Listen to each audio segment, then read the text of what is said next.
Salam alaikum, Azulf Laoun, bonsoir. L'Algérie se réveille une nouvelle fois meurtrie. 14 morts, 34 blessés. Un bus qui se renverse sur la route nationale 50 à Bni Abbas. Encore une tragédie routière qui dit tout d'un pays où les infrastructures meurent plus vite que les citoyens ne vieillissent. Derrière les chiffres, un constat brutal. La route reste un cimetière à ciel ouvert et l'indignation retombe plus vite que le sang ne sèche. Pendant ce temps, le pouvoir promet réforme et annonce. Mais les faits, eux, persistent. Le Conseil des ministres parle d'augmentation du salaire minimum, d'allocation chômage consolidé, d'un budget historique pour 2026. Le récit est séduisant. L'État protecteur social, prévenant. Mais au-delà des tableaux Excel, la question demeure. Peut-on bâtir une stabilité socio-économique quand l'économie réelle reste étouffée, quand l'inflation galope, quand la bureaucratie et l'informel dictent toujours leurs lois? Le minimum salarial augmente, oui, mais le minimum vital, lui, reste hors de portée pour une bonne partie de la population. Le pouvoir distribue, mais ne transforme pas. Il colmate et l'amortit, il temporise. Au même moment, Alger accueille une conférence panafricaine ambitieuse. Demander reconnaissance, justice et réparation pour les crimes coloniaux. Initiative noble, légitime, nécessaire. Mais comment ne pas voir aussi la contradiction? L'Algérie appelle à un cadre juridique africain unifié pour réclamer réparation. Très bien. Mais qui construit un cadre juridique interne pour garantir les libertés, protéger les citoyens, prévenir les injustices, garantir la transparence et la responsabilité? Le procès du colonialisme mérite d'être mené. Le procès de notre gouvernance, lui, n'a toujours pas commencé. Alors que l'on dénonce les injustices d'hier, celles d'aujourd'hui continuent d'alimenter la chronique judiciaire. La condamnation de Christophe Glaise, le journaliste français, celle de Saad Bouhoukba, le doyen des journalistes algériens, les appels répétés de voix comme Louisa Hennoun ou Abdelaziz Rahabi pour la libération des détenus d'opinion et le respect des libertés fondamentales montrent une chose. La justice algérienne reste l'un des baromètres les plus fiables de l'état réel du pays. Quand un éditorialiste ou un militant finit en prison pour un mot de trop, que vaut encore la promesse d'une nouvelle Algérie, ouverte, moderne, réconciliée avec elle-même? Le pouvoir algérien veut porter la voix de l'Afrique, réclamer le droit, exiger la justice. Mais il devra d'abord affronter ses propres paradoxes. Un pays qui revendique la liberté des peuples tout en enfermant les siens. Un État qui promet la prospérité mais peine à garantir la dignité élémentaire. Une élite politique qui parle d'avenir pendant que les familles enterrent leurs morts, victimes d'un système incapable de sécuriser même ses routes. Le discours officiel évoque des perspectives rassurantes. Le terrain, lui, rappelle chaque jour que la vraie réforme ne se proclame pas, elle se pratique. Aucun récit officiel ne pourra masquer l'évidence tant que les actes ne suivront pas les déclarations. L'Algérie restera dans une impasse, tiraillée entre ses mémoires et ses propres contradictions. Nous débattrons avec nos invités de toutes ces questions, juste après cette petite intro.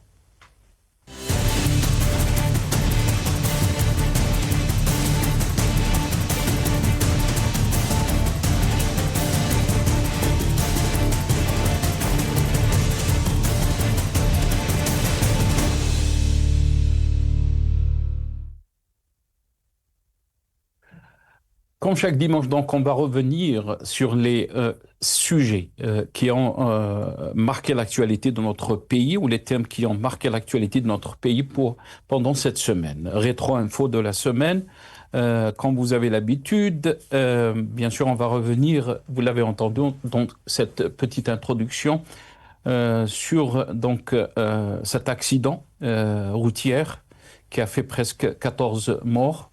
Vous êtes en train de voir donc le journal Le Matin d'Algérie, 14 morts et 34 blessés dans un accident d'autocar à Bni Abbas. Rabbi yarhamhum, Inch'Allah. Toutes nos condoléances aux victimes, à leurs familles, mais aussi un prompt rétablissement pour les blessés. La situation économique, bien sûr, de notre pays, la situation des droits de l'homme, la situation des libertés. On va revenir toutes ces questions avec nos invités. J'ai l'honneur et le plaisir d'avoir avec moi ce soir Hamid Lelou, directeur de Run for Democracy en Algérie. Il est avec nous depuis Washington, via Skype. Hamid Lelou, bonsoir. Merci beaucoup d'avoir accepté l'invitation. Marhaba bik, c'est Hamid. Bonsoir, c'est Nassar. Tout le plaisir est pour moi. Merci beaucoup. On a aussi le plaisir d'avoir Maître Saleh Debbouz, avocat et défenseur des droits de l'homme. Il est avec nous depuis Bruxelles, via Skype aussi. Maître Saleh Debbouz, bonsoir. Merci beaucoup d'avoir accepté l'invitation. Marhaba bik, c'est Saleh. Bonsoir, marhaba, c'est Nassar et marhaba aux téléspectateurs et à l'invité de Washington. Merci beaucoup, Maître Saleh Debbouz, d'avoir accepté l'invitation. On a le plaisir aussi d'avoir avec nous ce soir Mohamed Damzian Rahmoun, représentant de Riposte International. Il est avec nous depuis Londres via Skype. Mohamed Damzian, bonsoir. Azzoul Fellek, merci beaucoup d'avoir accepté l'invitation. Bonsoir, cher Nassar. Bonsoir à monsieur Hamid Lelou, à monsieur Saleh Debbouz, que je salue, et à toi aussi, cher Nassar, et à tous les téléspectateurs. Merci beaucoup, Mohamed. Très gentil d'être avec nous ce soir. Je sais que vous étiez très occupé, mais je vous ai convaincu d'être avec nous ce soir.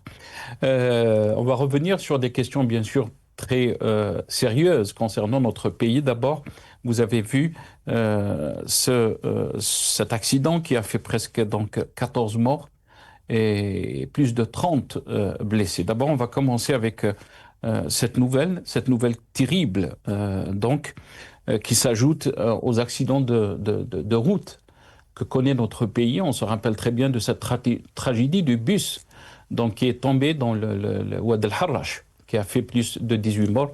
D'abord, je vais commencer avec vous, Maître Saleh Debbouz. Un petit mot par rapport à ce drame, encore une fois, Maître Saleh Debbouz. C'est toujours triste d'apprendre des nouvelles comme ça, des accidents de circulation qui coûtent la vie à des dizaines de personnes. On ne sait pas encore la raison, mais un bus qui se retourne et qui cause la mort de 14 personnes et une vingtaine de blessés, c'est très très triste. Moi, quand j'étais en Algérie, j'ai voyagé je suis parti une fois à Ain Salah. La route était bien, mais quand tu marches et puis d'un coup tu as un trou, un cratère comme ça, subitement, et tu peux pas l'éviter. J'ai crevé deux pneus, j'ai failli être renversé. Je ne sais pas les circonstances de cet accident, mais nous savons que les routes ne sont pas normalisées. Souvent, elles sont faites vite et à la va-vite. Parfois, ça ne respecte pas certaines normes. Et le matériel aussi, il est délisté. C'est connu en Algérie. Tout le matériel, tout le parc national, il est vraiment délisté. Je n'ai pas de mots. Je suis très, très, très triste. Je viens de l'apprendre maintenant et ça m'attriste beaucoup. Merci beaucoup, Maître Saleh Debbouz. Hamid Lelou. Tout d'abord, Inna lillahi wa inna ilayhi raji'un pour les victimes et un propre rétablissement pour les blessés. Ce genre de catastrophes, elles peuvent arriver n'importe où. Il n'y a pas que l'Algérie, même les pays où il y a les infrastructures, où il y a les lois, les règles sont respectées, ça peut arriver. Maintenant, quand ça devient la norme, quand ce genre d'accident se répète un petit peu partout à une cadence importante, comme c'est le cas de l'Algérie, après le Harrach et maintenant, ça devient problématique et j'espère qu'il y aura une enquête indépendante pour, j'espère, entre guillemets, Et peut-être ce pseudo-ministre, ils vont lui donner un troisième portefeuille, puisqu'il avait un, il le gère de manière catastrophique. On lui donne un deuxième portefeuille. Maintenant qu'il fait catastrophe sur catastrophe, peut-être qu'on lui donnera un troisième portefeuille. Trêve de Très bien. plaisanterie, c'est la situation déplorable et macabre de l'Algérie et du système politique. Très bien. Donc, vous avez parlé, là, vous avez parlé bien sûr du ministre Saïoud, qui a deux portefeuilles, ministre de l'Intérieur et ministre des Transports. Mohamed Mziane Rahmoun, l'Algérie donc est de nouveau endeuillée par cet accident de la route. C'était hier, un autocar de transport de voyageurs a dérapé avant de se renverser sur son toit sur la route nationale 50 à Bni Abbas, dans l'extrême sud-ouest algérien. Votre réaction? Premièrement, je présente mes condoléances les plus sincères aux familles et prompt rétablissement pour ceux qui sont blessés. Je viens d'apprendre par cette émission cette nouvelle. Et franchement, qu'est-ce que vous voulez qu'on dise? On sait que nos routes ne sont pas vraiment des routes safe, si on veut dire. C'est des routes où on peut vraiment voyager d'une manière saine. Ça, c'est clair. Et bien sûr, le parc routier, nous avons déjà fait une émission à l'occasion, malheureusement, la mauvaise occasion, lorsque il y a eu donc la mort de 18 personnes à Al-Harrach. Et aujourd'hui encore, et bien sûr, il y a une récurrence. Il y a toujours eu des accidents. Le problème n'est pas pris trop sérieusement. Il faudrait bien qu'on termine avec ce genre malheureusement, de ce genre d'accident. Et force est de constater que le problème routier n'est pas pris en considération d'une manière sérieuse. Et c'est pour cela qu'il y a récurrence. Voilà, c'est tout ce que je peux dire. Maintenant, les circonstances du drame, je ne les connais pas. Il faudrait attendre peut-être pour connaître les tenants et les aboutissants pour un peu plus affiner notre analyse. Merci. Très bien. Merci beaucoup, Mohamed Mziane Rahmoun. Rappelons donc le bilan tragique de cet accident. 14 morts et 34 blessés, a indiqué donc la protection civile dans un communiqué. Et c'est vrai que c'est une nouvelle qu'on vient d'apprendre et que même nos invités n'étaient pas au courant donc de cette nouvelle et de cette question. Rabbi yarhamoum wa sa'alihum inshallah. Inna lillahi wa inna ilayhi raji'un. Et on va entamer donc les thèmes de la semaine, ces augmentations. Une partie d'Algériens qui dit que c'est une bonne chose. Augmentation du salaire donc national minimum garanti de 24 000 dinars, augmentation donc de l'allocation chômage, la situation économique de notre pays, la situation sociale, mais aussi un budget historique pour 2026. On parle de 135 milliards de dollars. Est-ce que l'Algérie a les moyens de sa politique? On va poser ces questions, mais juste après ce petit reportage de l'ENTV. Bienvenue à tous. À partir de ce janvier 2026, le salaire national minimum garanti passera de 20 000 à 24 000 dinars. Cette revalorisation substantielle décidée par le président de la République lors du Conseil des ministres qu'il a présidé hier est la première de cette importance depuis des décennies, puisque la dernière qui remontait à 2020 était de 2 000 dinars. L'allocation chômage a elle aussi été revue à la hausse, passant de 15 000 à 18 000 dinars. Son versement a été fixé pour une durée minimale d'une année renouvelable et un dossier à renouveler tous les 6 mois, ce qui permettra à l'Agence nationale de l'emploi de garantir plus de transparence et de fluidité dans l'orientation des demandeurs d'emploi, la classification des personnes intégrées dans le marché du travail et leur distinction des chômeurs dans un fichier national actualisé. L'augmentation des pensions et allocations des retraites sera quant à elle tranchée lors de la prochaine réunion du Conseil des ministres après examen par le ministère des Finances puis par le gouvernement des propositions du ministre du Travail sur le sujet. Voilà, donc beaucoup de belles choses, vous me direz. On va bien sûr revenir avec cette petite vidéo, l'adoption donc du budget pour l'année 2026 par les deux chambres, dernièrement donc par le Conseil de la Nation qui a approuvé à la majorité donc ce budget. On parle de 135 milliards de dollars, un budget historique. Adoption du texte de la loi de finances pour l'année 2026 par les membres du Conseil de la Nation à la majorité lors d'une séance plénière présidée par Azzouz Nasri, président du Conseil, en présence du ministre des Finances, Abdelkarim Bouzred, ainsi que de membres du gouvernement. Le texte comprend plusieurs dispositions pour promouvoir l'investissement, soutenir l'activité économique et renforcer le pouvoir d'achat des citoyens. Voilà, Maître Salah Debbouz, je vais commencer avec vous. Je sais que vous êtes très loin de l'économie, mais on connaît la situation du pays. Qu'est-ce que vous en pensez donc par rapport à ces augmentations? Peut-être pour une partie des Algériens, ils vous diront que c'est une très bonne chose. Le salaire minimum, donc, il passe de 20 000 dinars à 24 000 dinars. L'augmentation de l'allocation chômage. Pour le pouvoir en place, c'est des signes très, très encourageants pour la population, mais aussi pour la situation sociale et pour aussi les couches donc un peu, on va dire, faibles économiquement. Qu'est-ce que vous en pensez, Maître Salah Debbouz? Moi, ce que j'en pense, c'est que je dirais que c'est insuffisant. C'est largement insuffisant. Et ça, c'est pas une question de chiffres. C'est pas une question d'augmenter de 20 à 24 000 ou, je sais pas, même à 30 ou 40 000 après. C'est une question de nature de système politique et économique.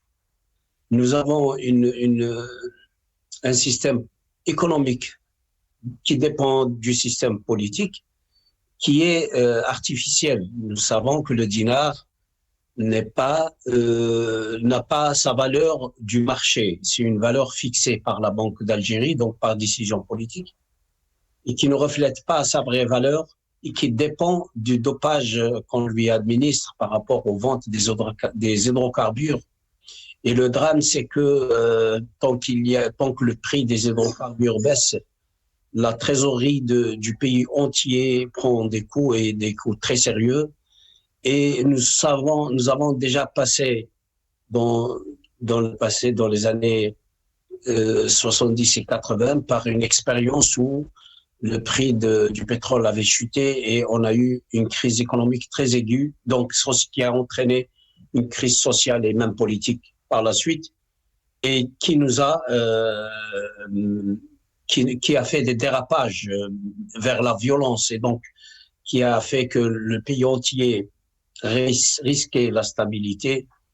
Ce genre de problème, malheureusement, ce genre de politique, c'est une politique de colmatation. On imprime la planche à billets, ce qu'ils appellent en Algérie la dette intérieure. C'est quoi la dette intérieure? Il faut imprimer des dinars et distribuer.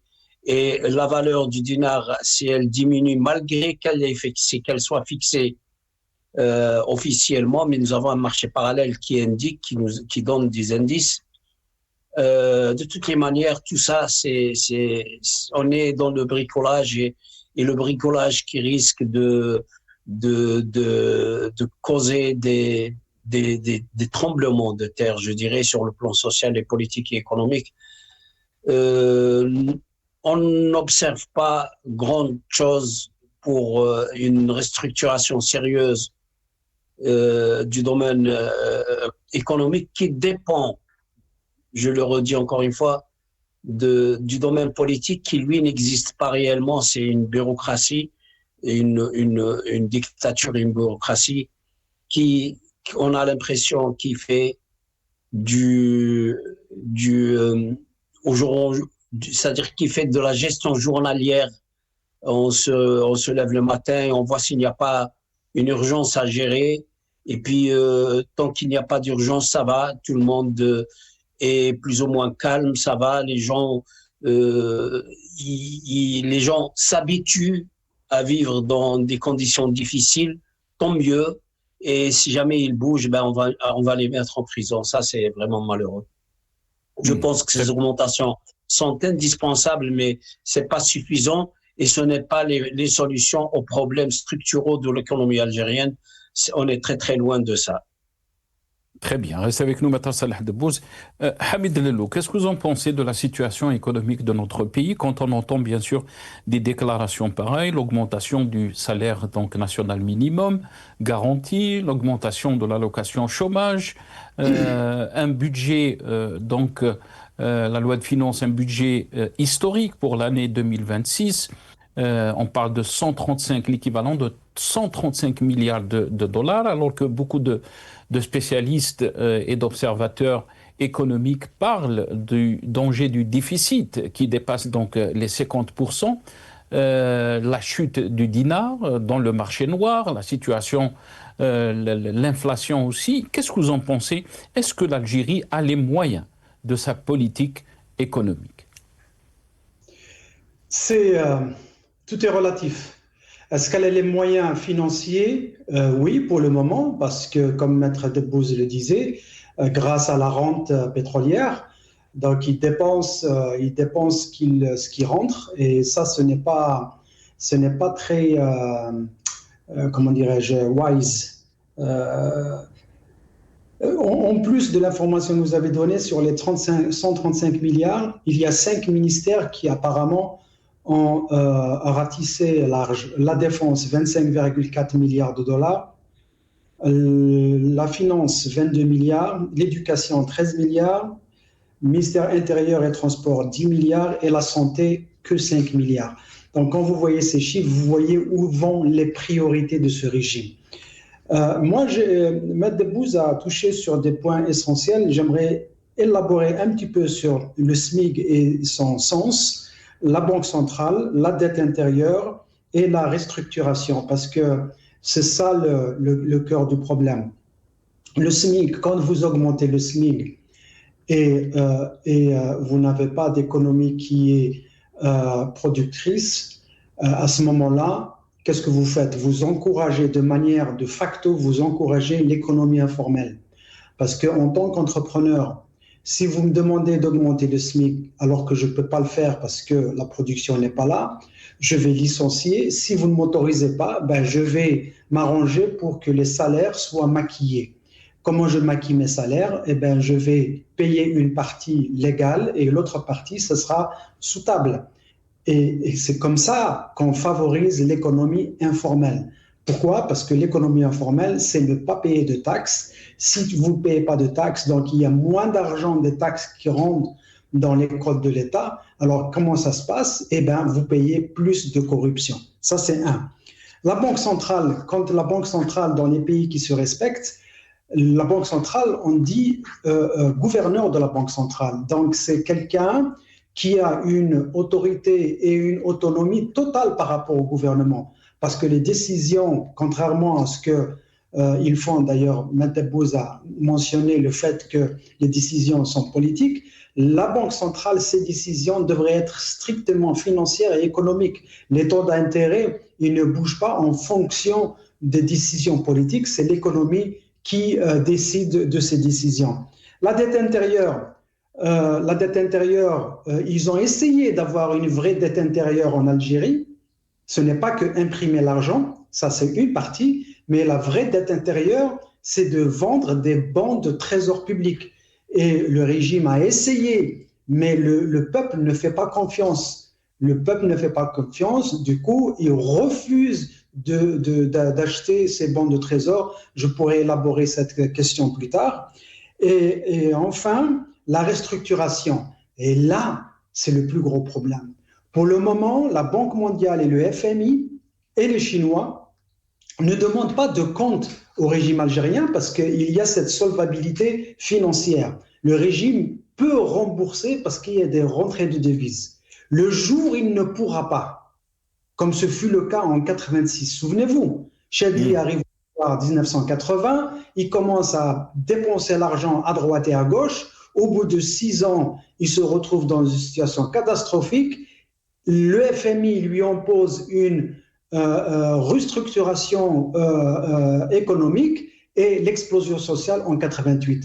C'est le même scénario qui risque de se répéter si jamais les prix du pétrole baissent. Et ça se pourrait, il pourrait y arriver, d'autant plus que le marché international, avec les droits de douane imposés aux Chinois et à d'autres pays, vont avoir un effet direct sur la consommation des produits qui arrivent en Algérie. Très bien. Restez avec nous, Hamid Lellou. Mohamed Mzian Rahmoun, la question qui se pose en Algérie, est-ce qu'il y a une vraie politique économique en Algérie? On parle bien sûr de mesures, on parle des annonces pour une partie d'Algériens qu'ils trouvent est une bonne chose. Mais en même temps, la question qui se pose, c'est que malheureusement, la loi de finances a été approuvée par les deux chambres. Il n'y a pas eu de débat, Mohamed Mzian Rahmoun. Il n'y a pas eu de débat de contradiction. On n'a pas essayé d'éclairer les Algériens par rapport donc à ce budget 2026. Est-ce que ce pouvoir a les moyens de sa politique, alors que, par exemple, la Banque mondiale tire la sonnette d'alarme dans un rapport qui a été publié le 4 décembre dernier, 2025. L'institution pointe les failles du modèle économique algérien pris entre l'épuisement des réserves pétrolières et le coût croissant du changement climatique. Continuer comme avant n'est plus une option, prévient le document. Les hydrocarbures pèse plus de 90% des exportations algériennes de biens. Mais le pays a déjà exploité plus de 60% de ses réserves prouvées, souligne le rapport. Avant de vous donner la parole, on va écouter ce député, donc M. Yacoubi, député du MSP. Qu'est-ce qu'il a déclaré? لقد هرمنا من شعارات تنويع الاقتصاد والنتيجة ذاتها كل عام اقتصاد ريعي وتبعية مطلقة للمحروقات. الجزائريون يتابعون بمرارة المؤشرات الحقيقية. الأورو 270 دينار. في شفافية التسيير المالي تبقى الجزائر في المنطقة الرمادية على القافية.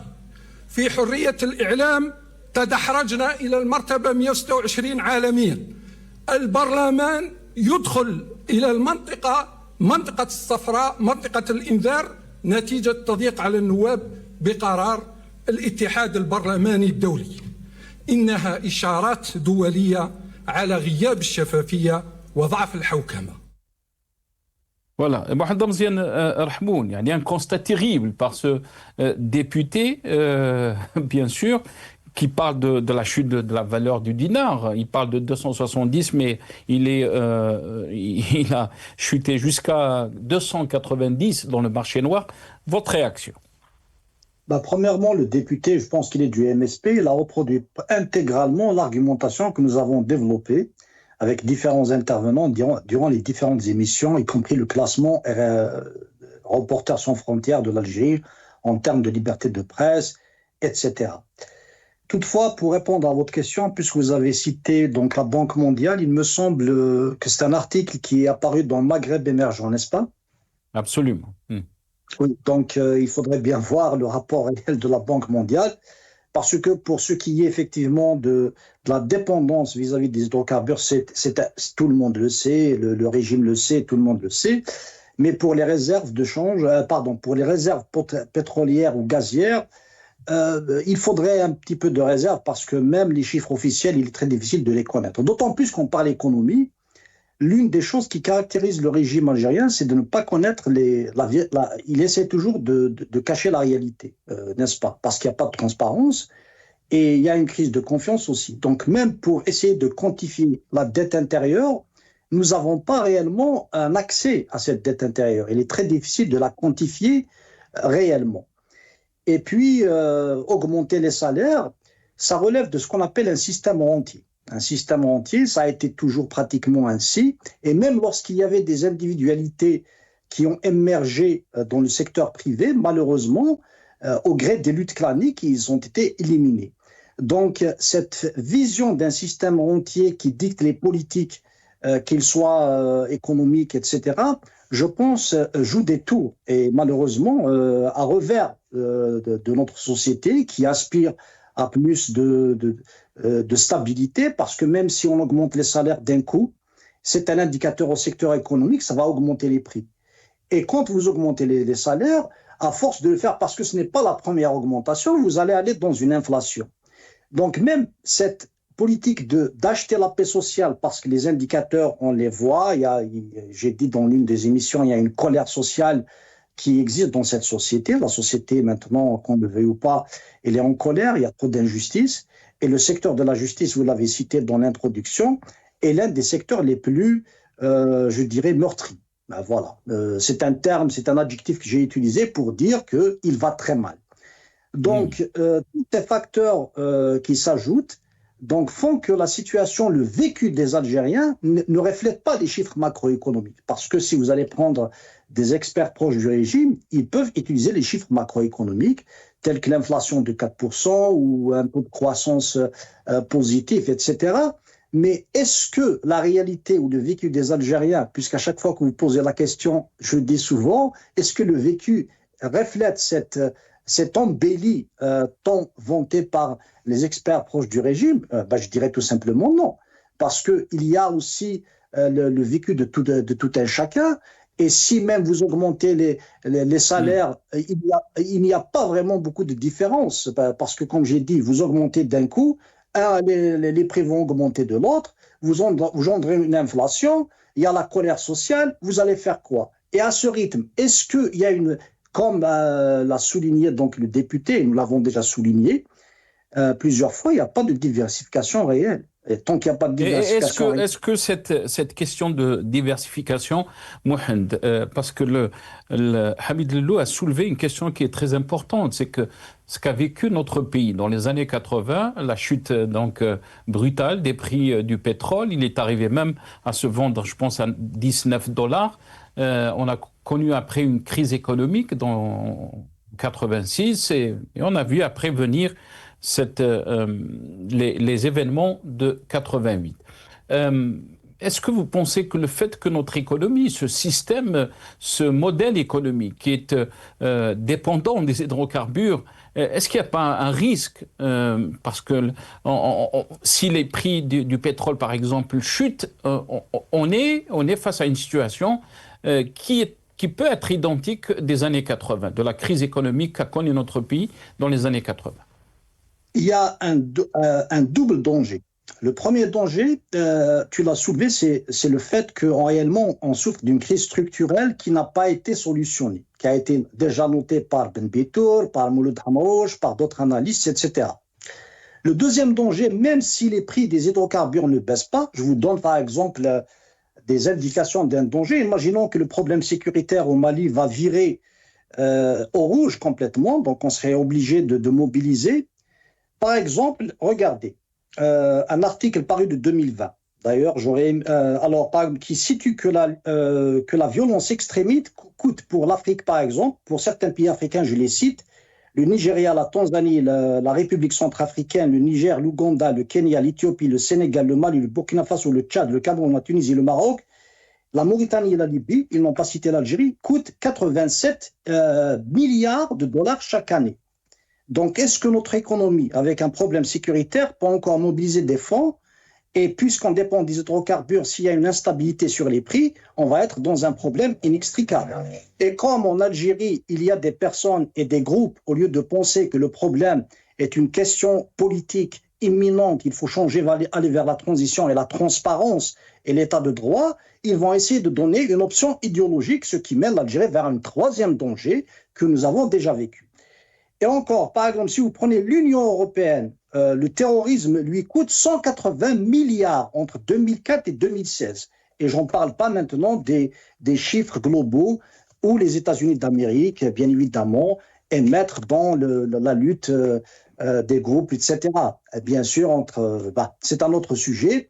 Toutefois, les États-Unis viennent de donner effectivement un feu vert au président syrien qui était un ancien terroriste. Donc, c'est pour dire que la situation, tellement elle est complexe qu'on ne peut pas soustraire l'Algérie à un cadre effectivement régional et à un cadre global. Donc, l'économie algérienne, qui est un élément de souveraineté, parce que les éléments de souveraineté, ils sont théorisés, je rajoute d'autres éléments, que sont une économie forte, la monnaie, il faut la maîtriser, donc la produire, etc., une armée. Malheureusement, nous, on achète notre armement. Troisièmement, il y a le facteur, est-ce que la population a confiance dans ses dirigeants? C'est très important pour ne pas déstabiliser les pays. Et cinquièmement, être directement avec le progrès. Alors, est-ce que l'Algérie coche tous ces éléments? Et vous allez me dire que non. Et c'est pour ça que j'interpelle à chaque fois de revenir en arrière et ne pas aller vers l'option sécuritaire qui a démontré toutes ses limites. Et ce n'est pas en achetant la paix sociale qu'on pourrait se stabiliser. Au contraire, c'est d'accepter le débat contradictoire et de solutionner par une réforme structurelle sérieuse sur le plan économique, une ouverture politique.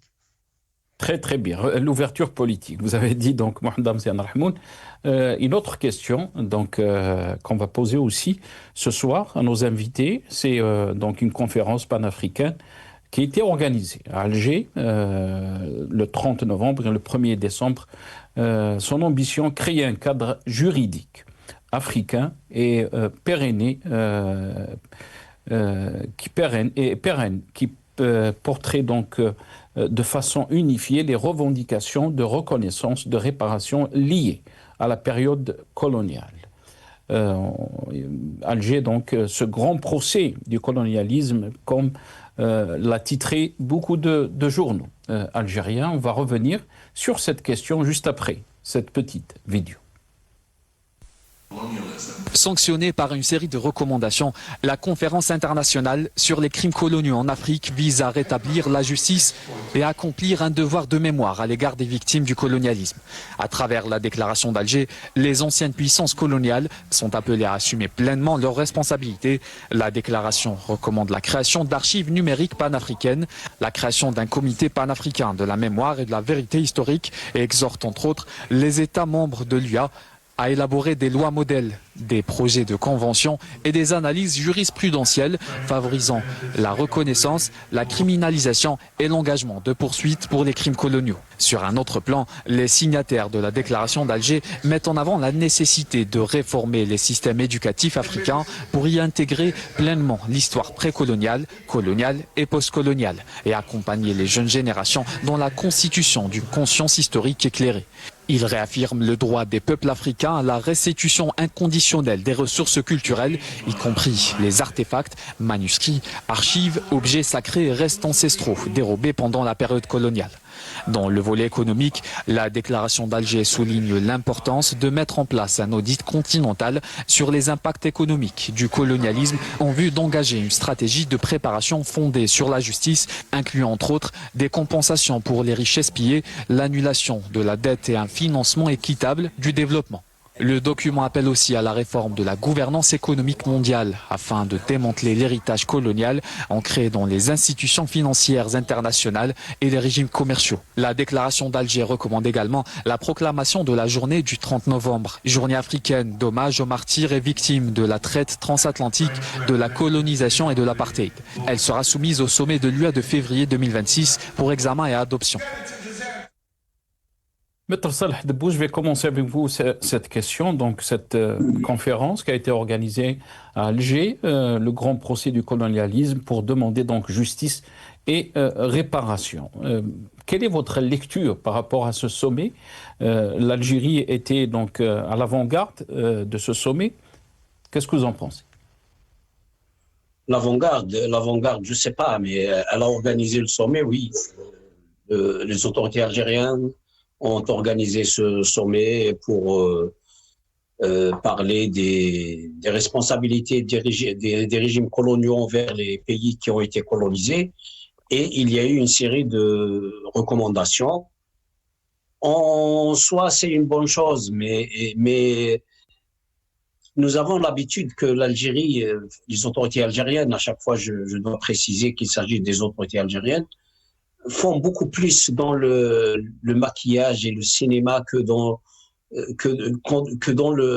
de sérieuses choses. C'est-à-dire, cette conférence, c'est une conférence, elle aboutit à quoi? Des recommandations. C'est quoi les recommandations? C'est des idées écrites comme ça, et c'est tout. C'est-à-dire, ce n'est pas une conférence où il y a quelque chose de contraignant, un minimum de choses de contraignant qui puisse voir l'interaction des pays qui ont cette responsabilité effectivement du colonialisme. Ça, on a l'impression que c'est comme de la récitation, c'est comme de... Voilà. C'est juste pour... à mon avis, sur le plan politique, le régime algérien cherche à sortir de son isolement par l'organisation d'événements régionaux ou internationaux, et puis de parler de choses qui intéressent un peu, qui rappellent un peu les procédés, enfin les titres, les gros titres des années 60 et 70, révolution, épanouissement, tiers-monde, de sortir de la création du nouvel ordre mondial, etc. Mais il y avait une dynamique qui faisait des choses au niveau international, surtout quand il y avait deux pôles. Et on sentait bien qu'il y avait un effort entre les pays asiatiques et les pays africains, et même un peu certains pays qui étaient émergents mais qui sont devenus des puissances comme la Chine ou l'Inde aujourd'hui.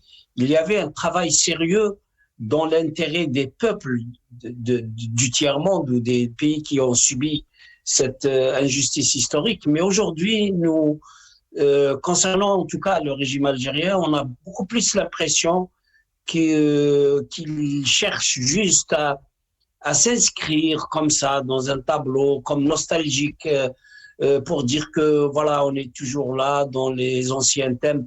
Mais en réalité, nous pouvons comprendre si la démarche est sérieuse ou pas.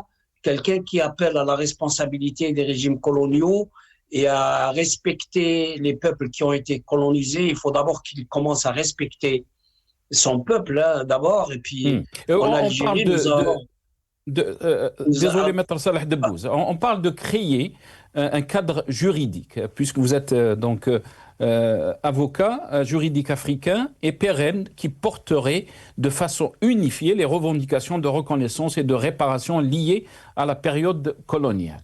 Et cette question que vous avez soulevée, cette contradiction entre ce qui se fait à l'intérieur et ce que demande donc l'Algérie dans ce sommet africain. D'abord, c'est des recommandations.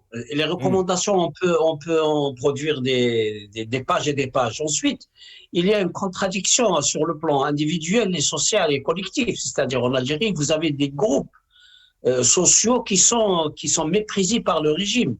Vous ne pouvez pas être aujourd'hui amazigh, oui, dans la Constitution, théoriquement, amazigh, c'est une langue nationale et officielle, mais en réalité, non, vous ne pouvez pas. M'a été donné d'aller plaider quand j'étais en Algérie, en Kabylie. Je donne souvent cet exemple. Le juge était kabyle, le procureur était kabyle, le prévenu était kabyle, la victime était kabyle. Et moi, j'étais amazigh, mozabite. Donc, on pouvait tous traiter ce problème en amazigh, langue que tout le groupe comprend beaucoup mieux. Mais non, tout le monde s'efforçait à parler en arabe et en arabe cassé, et ils se comprenaient mal entre eux.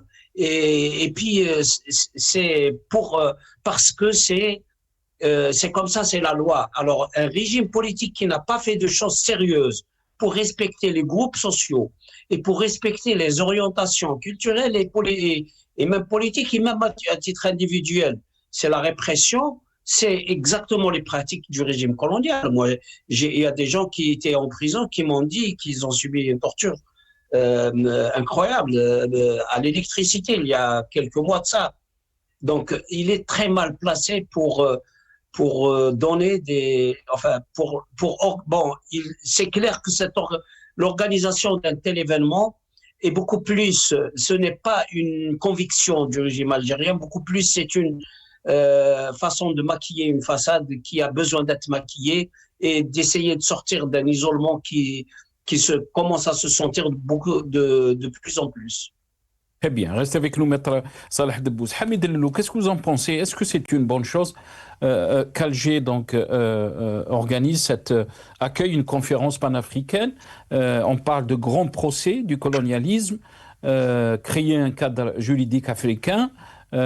pour les revendications donc, de reconnaissance et de réparation liées à la période coloniale. Est-ce que le timing de cette conférence est juste alors qu'on a des problèmes avec beaucoup de pays en termes donc de diplomatie, de relations, mais aussi Maître Salah Debbouz a parlé de l'isolement de l'Algérie. Qu'est-ce que vous en pensez, Hamid? Théoriquement, c'est une bonne chose, bien sûr. Bien sûr que l'Europe doit répondre de ces actes qui quand même continuent à retenir l'Afrique, justement à travers tous les régimes autoritaires qui sont en Afrique. L'Algérie n'est pas une exception. Beaucoup de pays africains, c'est des pays dirigés par des régimes autoritaires. Mais moi, je me demande si ce genre d'initiatives ne sont pas aussi une réaction de ces mêmes régimes à ce qui se fait à l'international. La Cour de justice internationale, on a l'impression qu'elle a été créée pour juger les dirigeants africains. À part Milosevic, tous les autres étaient africains. Il n'y a pas de dirigeants européens ou bien sionistes qui auraient été jugés. Oui, ils ont condamné Netanyahou, mais bon, ils l'ont jamais arrêté, alors que les autres, ils se sont fait arrêter. Donc, je me demande si c'est pas aussi une réaction par rapport à ça. L'Algérie qui décide, le régime algérien, encore une fois, qui décide d'organiser ce genre de conférences, il adore faire ça parce qu'il a besoin d'une vitrine, il a besoin de se montrer qu'il est initiateur, qu'il est au devant de toutes les initiatives positives. Je vous donne d'autres exemples.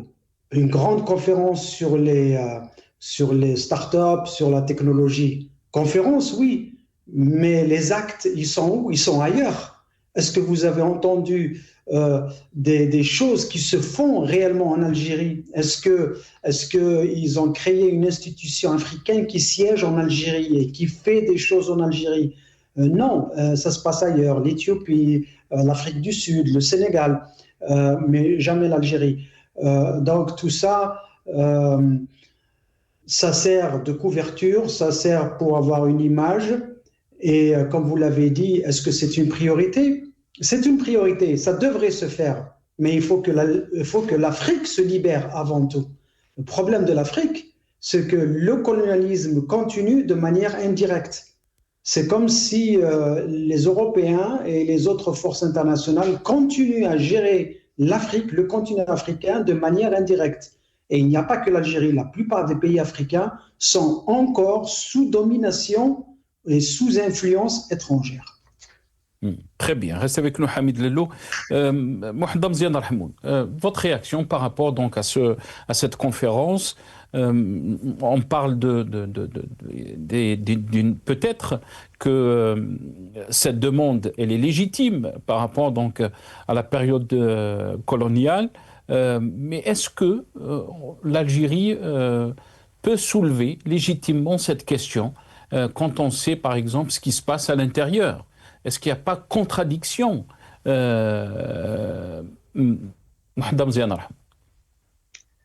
Premièrement, l'événement il a été organisé par l'Union africaine. Toutefois, l'Algérie est le pays hôte. Donc, c'est l'Union africaine, ils ont déjà décidé que ça doit être l'Algérie.